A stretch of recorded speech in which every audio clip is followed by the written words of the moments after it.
Hello बच्चों, let us start the question and the question says which of the following is not observed during apoplastic pathway.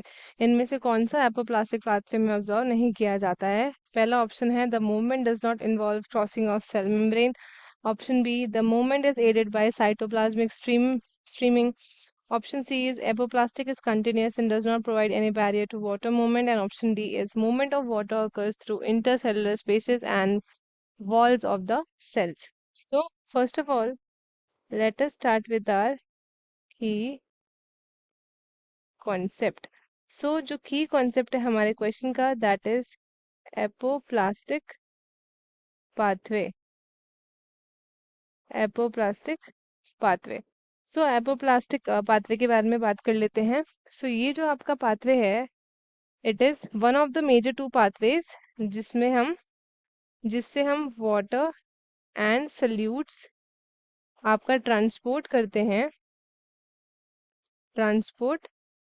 करते हैं through plants में आपका ये transfer किया जाता है फ्रॉम रूट्स टू शूट्स. ये इन्वॉल्व करता है मूवमेंट ऑफ वाटर. इसमें वाटर का मूवमेंट होता है एंड सोल्यूट्स का होता है through cell walls and intercellular space intercellular spaces of the plant tissues.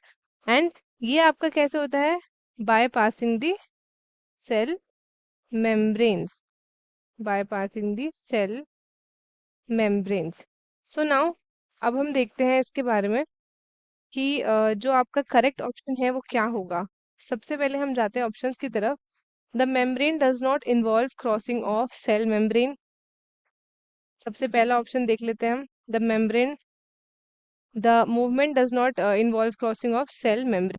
जो हमारा एपोप्लास्टिक पाथवे होता है इसमें आपका जो भी वाटर होता है एंड सल्यूट्स होता है ये मूव करता है through the cell walls and intercellular spaces without crossing the cell membrane. So अब हम बात करते हैं दूसरा option. The movement is aided by cytoplasmic streaming. Movement जो है रुकता है बाय द साइटोप्लाज्मिक आपका जो है साइटोप्लाज्मिक स्ट्रीमिंग होता है इससे. तो एपोप्लास्टिक जो पाथवे होता है ये आपका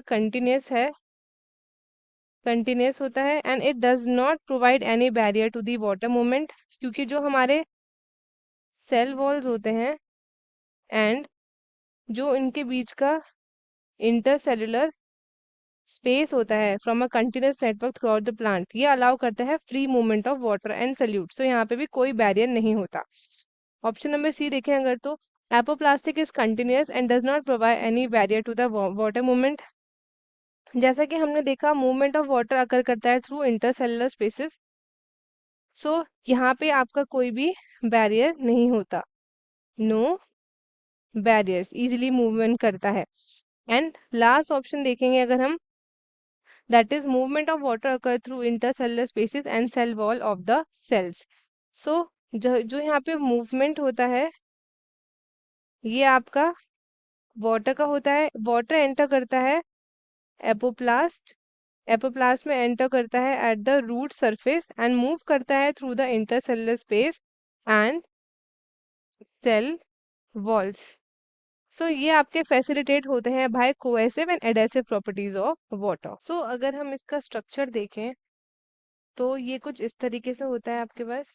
ये आपका इस तरीके से जॉइंट होती हैं चीजें. ये मैं यहाँ पे ड्रॉ कर रही हूँ. ड्रॉ करने के बाद लेबल करेंगे. तो ये कुछ इस तरीके से है हमारे पास. ये अब सबसे पहला यहाँ पे आपका इस तरीके से है लाइक दिस. एंड ये भी आपका इस तरीके से होगा.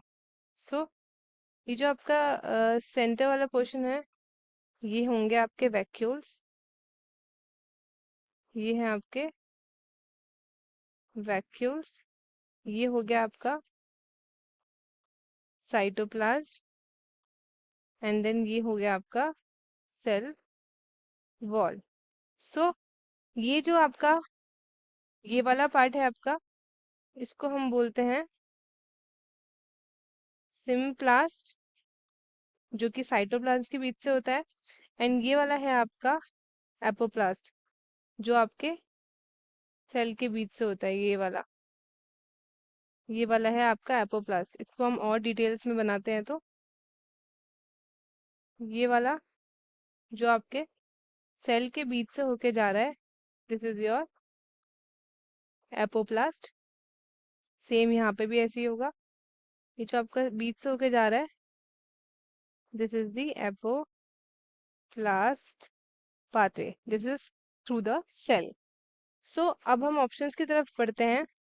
तो जो हमारा करेक्ट ऑप्शन है यहाँ पे, it is option number B, क्योंकि इसमें साइटोप्लाज्मिक स्ट्रीमिक नहीं होती है, ये आपका थ्रू आउट द सेल होता है। साइटोप्लाज्मिक स्ट्रीमिक के लिए हम बात कर सकते हैं about the symplast pathway. So our correct option is option number B. The movement is aided by cytoplasmic streaming. So students, I hope आपको ये क्वेश्चन अच्छे से समझ आया होगा. All the best and thank you.